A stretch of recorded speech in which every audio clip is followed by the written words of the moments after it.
안녕하세요. 저는 돌싱이 된 지 어느덧 3년이 지난 여자입니다. 제가 돌싱된 기간보다 짧은 2년이라는 기간 동안 결혼 생활을 했었어요. 아무리 그 사람을 몇 년 동안 좋아했어도 싫어지는 건 정말 한순간인 것 같아요. 정말 그 사람을 위해 공들인 저의 세월이 단 몇 초 만에 무너지게 될 줄은 꿈에도 몰랐어요. 저는 과거 남편을 정말 많이 사랑했고 지금은 사랑했던 만큼 많이 증오하고 있어요. 제가 이 나이 되도록 살면서 누군가를 이렇게 싫어한 적도 없는 것 같아요. 여기에라도 풀어야 이 감정이 조금이라도 사그러질 것 같아서 이렇게 글을 쓰게 되었어요. 누군가에게, 특히 모르는 사람에게 제 얘기를 해본 적이 없는데 오늘은 용기를 내서 한번 해보려고 해요. 제가 조금 떨려서 다소 두서없이 말할 수도 있는데 양해 부탁드릴게요. 2년 연애하고 결혼했으니 그 사람을 처음 만난 건 7년 전이겠네요. 저희는 제가 친구 대신 나간 소개팅을 통해서 만나게 됐어요. 친구는 그때 좋아하는 사람이 있었어서 저를 억지로 소개팅에 내보냈었어요. 당시 저는 고등학교 교사였고 남편은 중학교 교사였거든요. 두 사람 다 같은 직업을 삼고 있으니 각자 학교 얘기를 하면서 말이 잘 통했어요. 교사라는 공통점으로 말을 트기 시작했고 나중엔 자연스럽게 취미 얘기로 빠지게 되더라고요. 소개팅은 물 흐르듯 흘러갔고 다음 약속도 잡았어요. 저희는 그렇게 몇 번 만나고 둘 다 나이가 있는지라 결혼을 전제로 연애를 시작했어요. 저희는 짧다고 하면 짧고 길다고 하면 긴 2년이라는 연애를 끝마치고 부부의 연을 맺게 되었습니다. 저는 친정어머니 아버지도 두 분 다 건강하게 계셨고 여동생 남동생 있는 동생 부자였어요. 남편은 외동에 20살이 되던 해에 사고로 아버지를 여의고 혼자서 어머니를 모시고 살고 있었어요. 남편이 못 살았던 건 아닌 것 같은데 시아버지께서 생전 돈을 되게 중요하게 여기셨다고 하더라고요. 시아버지께서 어릴 때 못 살았다가 커서 막노동하고 안 해본 일이 없을 만큼 열심히 일해서 다 무너져 내려가는 집안을 일으켰다고 하더라고요. 그런 걸 보고 자라서 그런지 남편과 시어머니도 돈과 명예를 중요시 여기는 것 같았어요. 아무래도 이 세상은 돈과 명예가 있어야 살아남을 수 있는 세상이었으니까요. 친구들한테 말도 못했었는데 사실 저는 제대로 된 프로포즈도 받아보지 못했어요. 남편은 선물 같은 건 다 보잘것없다고 진실된 마음만 있으면 되는 거 아니냐며 진심을 눌러 담은 편지를 주며 프로포즈를 했어요. 당시 저는 뻔한 프로포즈가 아닌 다른 사람과 다른 특별한 프로포즈를 받은 것 같아 감동이었지만 지금 생각해보면 돈 아까워서 돈 안 드는 선에서 하려고 많은 노력을 했던 것 같아요. 저는 선물에도 저를 생각하며 골랐을 그 사람의 진심이 담겨있다고 생각하지만 편지는 직접 손으로 한자 한자 적어야 하기에 더 의미가 있게 느껴졌었어요. 그리고 편지는 쓰는 내내 계속 제 생각을 하면서 썼을 거 아니에요. 저는 이 사람은 뻔하지 않고 늘 제 예상을 빗나가는 특이한 사람이구나 싶었어요. 이런 사람이랑 살면 사는 동안에 여느 결혼 생활처럼 뻔하진 않겠다는 생각을 했어요. 결혼한 지 얼마 되지 않아서 그 생각은 정말 처음 생각했던 의미와는 전혀 다른 의미로 제게 와닿았어요. 제 바람보다 훨씬 더 뻔하지 않은 결혼 생활에 당황한 적이 한두 번이 아니었거든요. 저의 황당스러운 결혼 생활은 그렇게 시작되고 있었습니다. 제가 그토록 꿈꿔왔던 사랑하는 사람과의 신혼생활과 결혼생활은 이런 것이 아니었는데 다른 사람들처럼 놀러 다니고 맛있는 거 먹으러 다니며 행복하게 지낼 줄 알았어요. 하지만 제 생각과 달리 저는 이 집안에 식모로 들어온 사람처럼 살아야 했어요. 저희는 혼자 계시는 시어머니가 걱정되어 시댁으로 들어가 시어머니를 모시며 살았었어요. 저는 당시 효자 아들이라 그런 줄 알았는데 알고 보니 집 살 돈이 아까워서 본가살이를 한 것이었어요.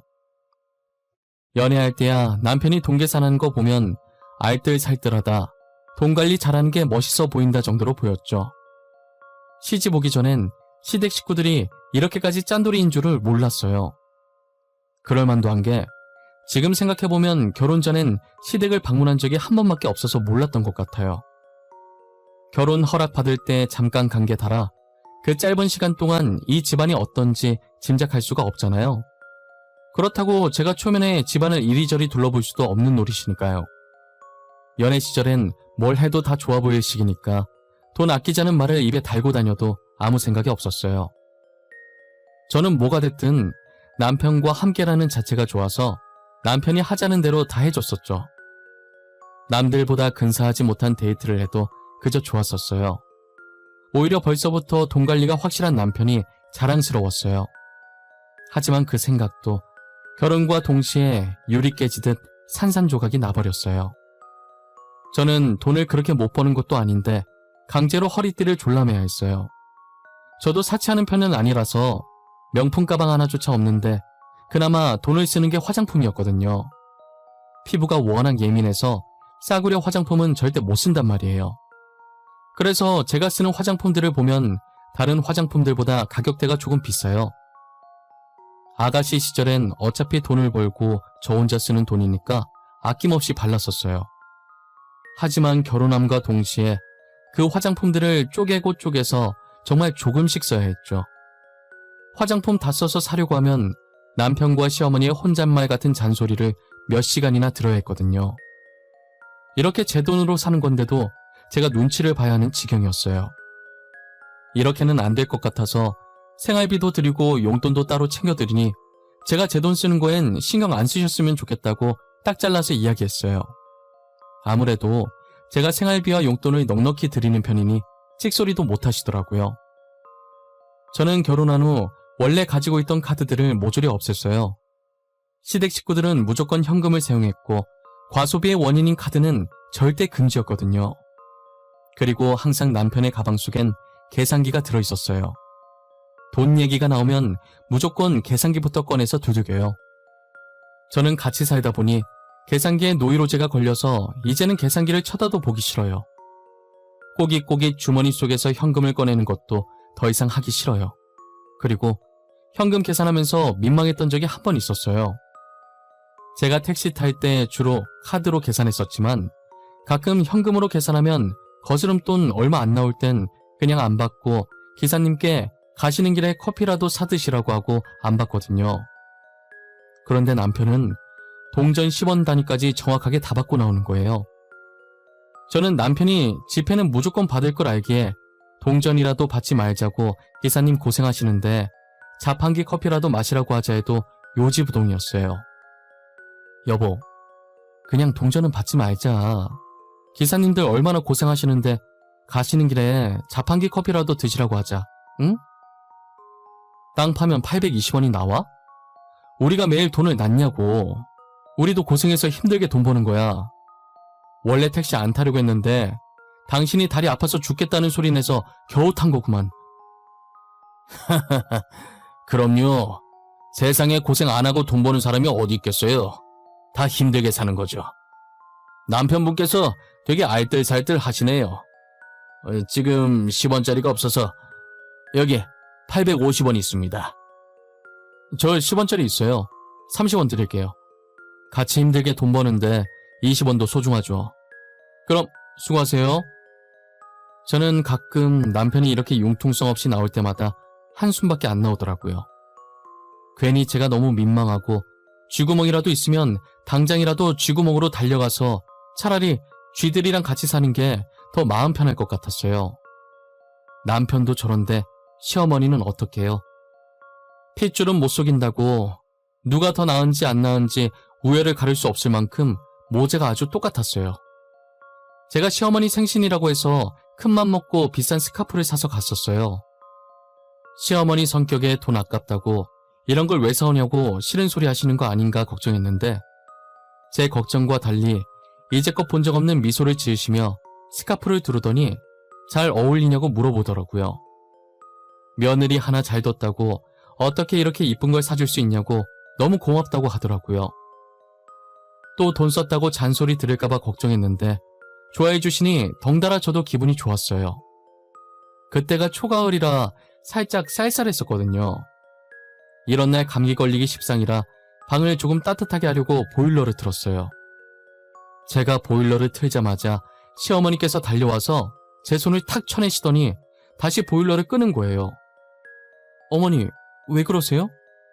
지금 일교차가 심해서 이런 날 감기 걸리기 쉬워요. 혹시나 어머님 감기 걸리실까봐 보일러 잠깐 틀려고 한 건데. 예, 너는 지금 가스비가 얼마인지나 알고 그러는 거니? 나는 보일러 안 틀어도 괜찮으니 너는 추우면 옷도 껴입거라. 그래 여보, 지금 가스비 장난 아니야. 나는 그래서 미리 겨울옷 다 빼놨어. 요즘 안 그래도 날씨가 쌀쌀한 것 같아서 저녁엔 좀 더 껴입고 자게. 시댁 식구들은 가스비 하나에도 저렇게 목숨을 걸고 자신들이 추위를 감수하며 살았어요. 남편과 제가 돈을 버는데 도대체 왜 사서 고생을 하는지 모르겠더라고요. 제가 준 선물도 자신들 돈 든 게 아니라서 좋아한 것 같아요.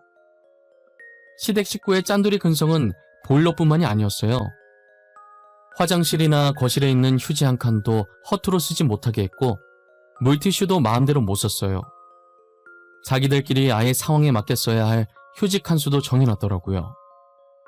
그리고 화장실 수압이 너무 약하고 물도 너무 적게 내려와서 고장난 줄 알고 사람을 불러야 하나 싶다가 남편과 시어머니 성격에 변기에도 무슨 짓을 했을 게 분명하다는 생각에 변기 뚜껑을 열었어요.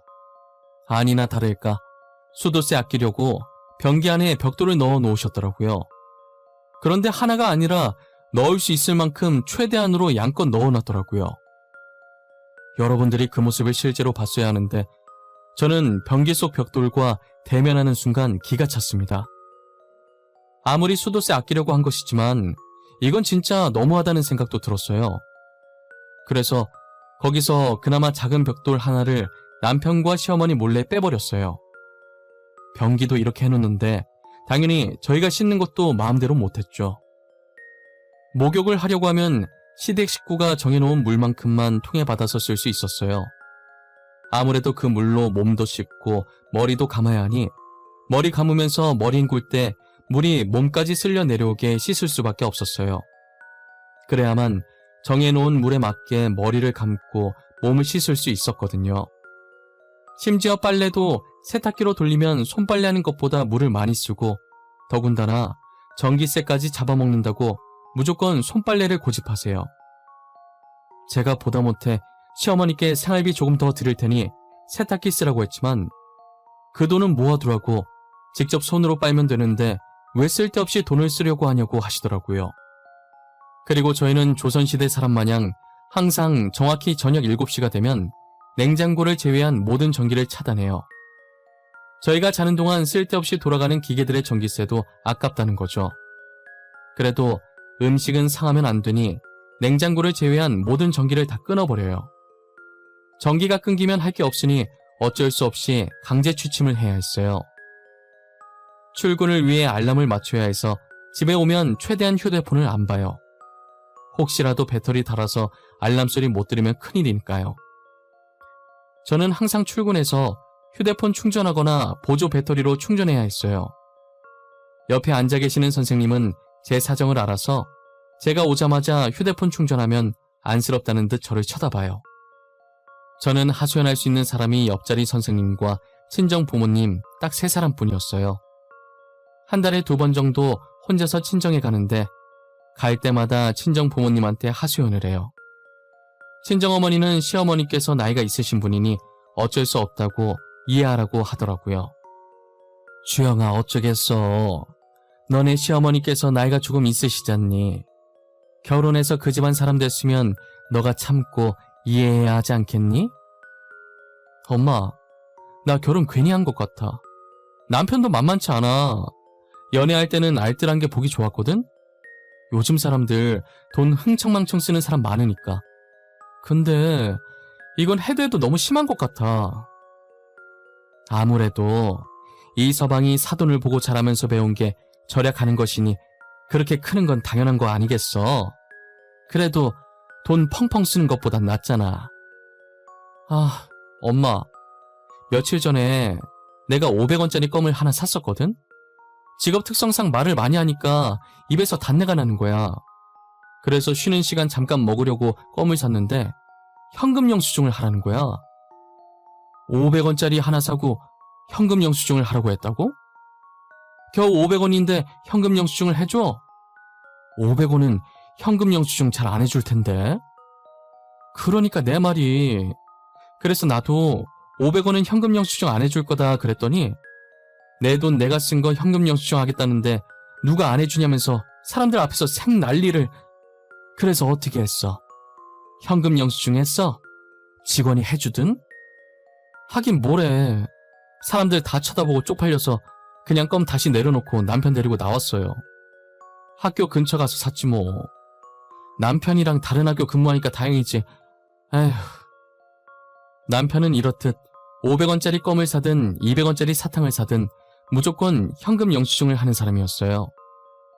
절대 무슨 일이 있어도 카드 사용은 안 되고 무조건 현금을 사용해야 하며 현금 영수증에다가 무조건 지류 영수증 끊어서 가계부 작성까지 해야 한다고 저한테 시켜요.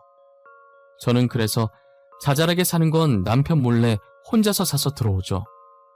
저는 친정도 가족이라고 생각하고 친정 부모님께도 짠돌이 짓을 할 줄 알았어요. 그래서 최대한 친정 부모님과 시댁 식구를 마주치지 않게 하려고 했거든요. 제 고통을 친정 부모님께 나눠드리고 싶지 않았으니까요. 그런데 저희 친정어머니 생신 때 부모님께서 저희 부부를 초대하신 거예요. 항상 저만 가서 축하해드리고 집으로 돌아왔었거든요. 제가 매일 시댁 눈치 보며 배달 음식을 시켜 먹거나 외식하는 건 꿈도 못 꾸니까 자신의 생일을 핑계 삼아 딸한테 맛있는 거 먹이려고 그러신 거예요. 비싼 레스토랑 예약했다고 하니 남편이 그러냐면서 알겠다고 하고 넘어가는 거예요. 저는 음식도 조금 나오는데 가격만 비싼 곳에 왜 가냐고 한 소리 할 줄 알았는데 안 그러더라고요. 친정 부모님께는 선을 지키고 짠돌이 짓을 안 하는구나 싶었어요. 근데 전혀 예상치 못한 행동으로 짠돌이 짓을 하더라고요. 저는 그날 먼저 부모님을 만나서 같이 백화점에 가서 쇼핑도 하면서 간만에 데이트를 했어요. 아버지 차를 타고 약속했던 레스토랑에 갔는데 남편이 먼저 와서 앉아있더라고요. 저는 남편이 보이자 반가운 마음에 웃으면서 손을 흔들려고 했는데 화장실에서 시어머니께서 나오시더니 남편 옆에 앉는 게 아니겠어요? 저는 무슨 상황인지 사태 파악이 안 돼서 친정 부모님을 쳐다보니 난처하다는 듯 웃더라고요. 알고 보니 남편이 친정 부모님께 시어머니도 나름 가족인데 같이 축하해드리면 어떠냐고 말해서 시어머니도 데리고 온 거예요. 친정 부모님 입장에선 축하해주겠다는데 거절하면 꼴이 이상하니 허락을 하신 거고요. 저 두 사람은 어차피 자기들이 돈 쓰는 거 아니니 이참에 뽕을 뽑으려고 한 거예요. 그리고 남편은 친정에서 주는 값비싼 물건들도 넙죽넙죽 잘 받았어요. 그러면서 자기 어머니도 이런 거 하면 잘 어울릴 것 같다면서 혼잣말인 것처럼 말해서 은근슬쩍 시어머니 것도 바랄 때가 있었죠. 본인 돈만 아니면 뭐든 오케이인 사람들이었어요. 저는 그것까지도 다 이해할 수 있었어요. 아무래도 시아버지께서 지독한 가난을 끝내주셨는데 다시 예전으로 돌아가게 만들 순 없으니 그렇게 돈에 집착한다는 걸 알고 그럴 수 있다고 생각해요. 모든 걸 다 이해했었는데 결국 시댁 식구는 선을 넘고 말더라고요. 때는 저희 어머니께서 집안 청소를 하시다가 쓰러지셔서 병원에 입원했을 때였었어요. 친정어머니께서는 평소에도 청소하시는 걸 좋아하셨었어요. 그래서 청소를 자주 하셨었는데 그날은 정말 나를 잡고 대청소를 하셨더라고요.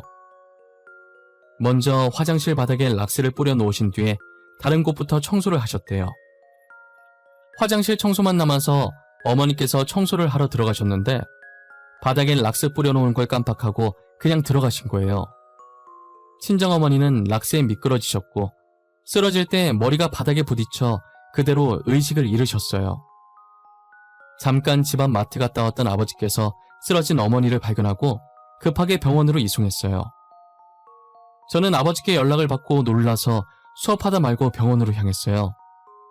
제가 도착하니 어머니는 이미 수술실에 들어가셨고 아버지는 수술실 앞에서 서성이고 계시더라고요. 남편도 제게 소식을 듣고 병원으로 한 걸음에 달려왔어요. 몇 시간 만에 어머니는 수술실에서 나왔고 중환자실로 옮겨졌어요. 연세가 있으신지라 수술 후에도 의식을 못 찾고 사경을 헤매시더라고요. 아버지는 자기가 옆에 있었어야 했다면서 잠시 마트 갔던 자신을 탓하고 계시더라고요. 저는 아버지 탓이 아니라고 어쩔 수 없는 사고였다고 다독였어요. 저까지 슬퍼하면 안 될 것 같아서 눈물을 참았어요. 다른 지역 살던 동생들이 병원에 도착했고 동생들에게 어머니와 아버지를 맡기고 잠시 짐을 챙기러 병실을 나왔어요. 남편의 이해할 수 없는 행동은 그때부터 시작이었어요. 남편은 중환자실에 나오자마자 병원비 얘기부터 하더라고요. 여보, 장모님 병원비는 어떻게 해? 당신이 장녀니까 우리가 계산해야 돼? 장모님 보험은 들어놓으셨을라나? 보험이라도 들어놔야 병원비를 적게 내는데. 당신은 이 상황에서 돈 걱정이니? 우리 엄마 저렇게 누워있는 거 보면서도 병원비 얘기를 해? 당신 보고 돈 내라고 안 할 테니까 걱정하지 마. 당신 돈이 내 돈이고 내 돈이 당신 돈인데 어떻게 걱정을 안 해? 동생들 보고도 내라고 해. 당신만 다 내지 말고. 알겠지? 요즘 당신 동생들도 일한다며. 저는 남편의 말에 대꾸할 가치도 없다는 생각에 입을 꾹 다물고 남편을 한번 째려본 뒤 집으로 향했어요. 그래도 시어머니는 같이 나이 들어가는 처지니 저희 어머니 걱정을 반만이라도 하실 줄 알았어요. 그런데 집에 가자마자 시어머니도 남편이랑 똑같이 저를 붙잡고 병원비 얘기부터 하더라고요. 처음엔 어머니 안부 묻는가 싶더니 아직 의식을 못 찾고 있다고 하니 이러다 죽는 거 아니냐면서 병원비는 다 어쩌냐고 하는 거예요. 저는 너무 화가 나서 죽는다는 말을 왜 그렇게 쉽게 하냐고, 병원비 알아서 할 거니까 남편도 시어머니도 신경 끄시라고 소리쳤어요.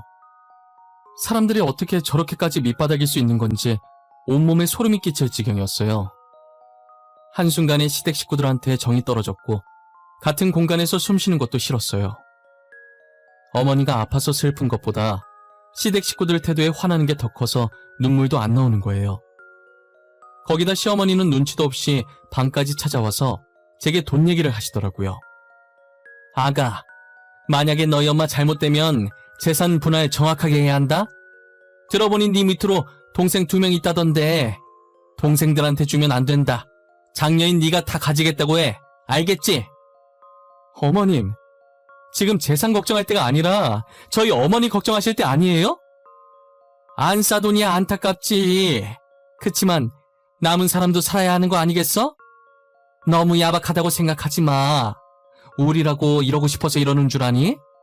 넌 재산 분할이나 잘해. 멍청하게 동생들한테 뺏기지나 말고. 시어머니는 끝까지 제 속을 다 뒤집어 놓고 나가셨어요. 내가 전생에 무슨 죄를 얼마나 지었길래 저런 사람들과 엮이게 된 건지 하늘이 원망스러웠어요. 어떻게 가까운 사람이 생사를 오가고 있는 와중에 저렇게 돈밖에 모를 수 있을까요? 너무 짜증나서 제가 제 머리를 뜯고 있었는데 아버지께 전화가 왔더라고요. 갑자기 어머니가 발작을 한다고요. 저와 남편은 전화를 받고 병원으로 달려갔고 제가 도착했을 땐 어머니를 진정시키고 의사가 나오더라고요. 의사는 앞으로 3일이 고비라고 3일 동안 안 깨어나면 뇌사 판정한다고 하시는 거예요. 의사 말을 듣고 이번엔 남편이 저를 끌고 나와서 재산 얘기를 하더라고요. 어쩜 모자가 그리도 닮았는지 시어머니께서 제가 한 말을 토시 하나 빠뜨리지 않고 그대로 하더라고요. 저는 더 이상 이 집안에 남은 정도 없었고 미련도 없었어요. 친정어머니 문제만 해결하면 바로 이혼해야겠다고 마음먹었어요. 저는 어머니가 제발 의식을 찾아서 예전 모습으로 돌아왔으면 하는 마음을 담아 간절히 기도했어요. 하지만 신은 도대체 저한테 뭐가 그리도 화가 나셨는지 제 기도는 들어주시지 않았고 저희 친정어머니는 하루도 못 버티고 새벽에 다시 발작하시다가 결국 돌아가셨어요. 저는 급하게 장례식 알아보느라 바빠 죽겠는데 남편은 아직 재산 안 받았냐고 하는 거예요.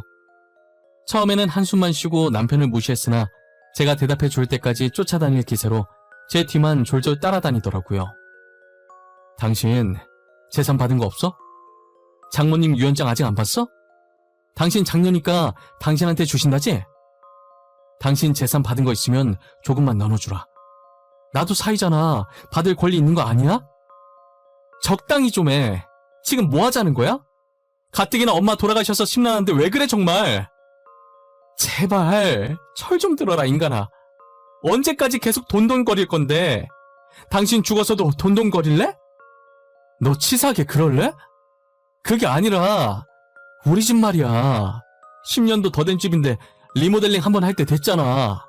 그런데 나한테 그런 큰돈이 어딨겠어? 어차피 당신도 같이 사는 집이고 재산 받은 거 있으면 3천 정도만 좀 주라. 리모델링 좋아하시네. 당신한테 줄 돈 따윈 없어. 그러니까 좋은 말로 할 때 그만해라. 도와줄 거 아니면 차라리 집에 가 있어. 사유는 진작에 죽고 없다고 할 테니까. 알겠어? 저는 돈 달라는 남편의 말에 싫다고 분명히 말했는데 결국 장례식까지 와서 계속 재산 얘기를 하더라고요. 혹시나 이런 모습을 친정아버지가 보시게 될까봐 조마조마하며 남편을 쳐냈어요. 그러다 아버지께서 화장실에 갔고 저는 그때 잠시 방심했던 거예요. 볼일 보러 가신 줄 알았는데 잠시 손만 씻으러 가신 거였어요. 화장실에서 나오신 아버지는 우연히 복도에서 남편이 제게 하는 얘기를 들으신 거예요. 아버지는 제가 말릴 틈도 없이 남편에게 가서 남편 뺨을 내리치셨어요. 방심한 상태에서 엄청난 힘으로 맞은 남편은 보기 좋게 나가 떨어졌어요.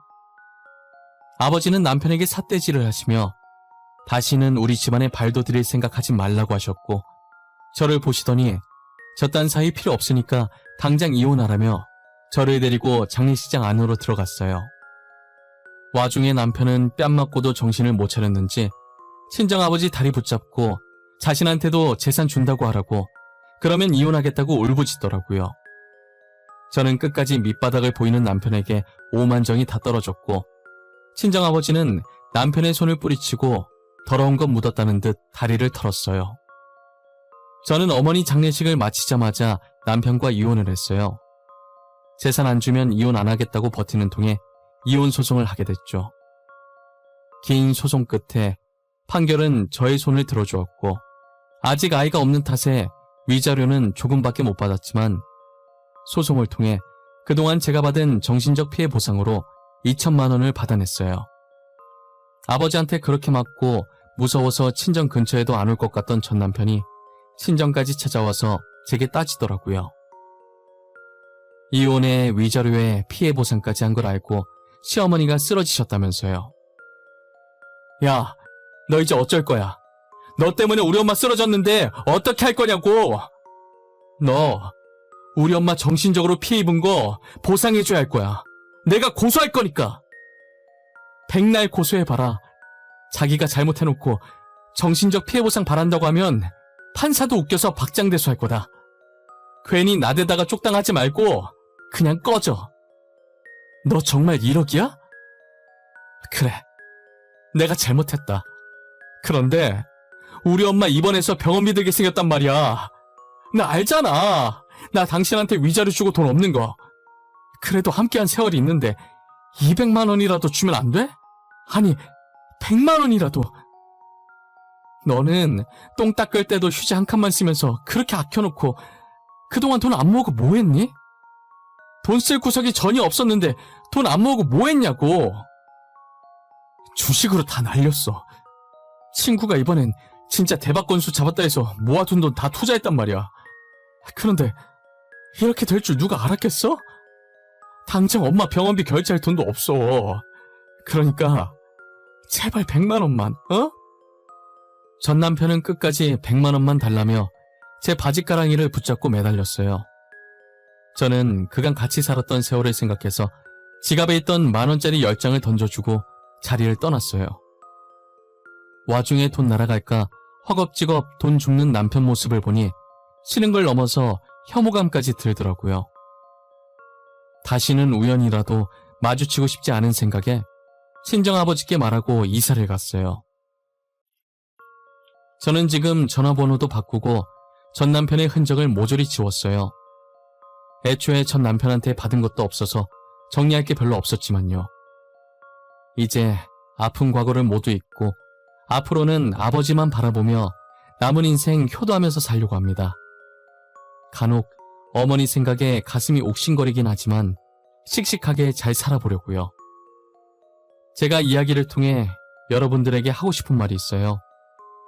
살면서 너무 돈에 목숨 걸지 않았으면 좋겠어요.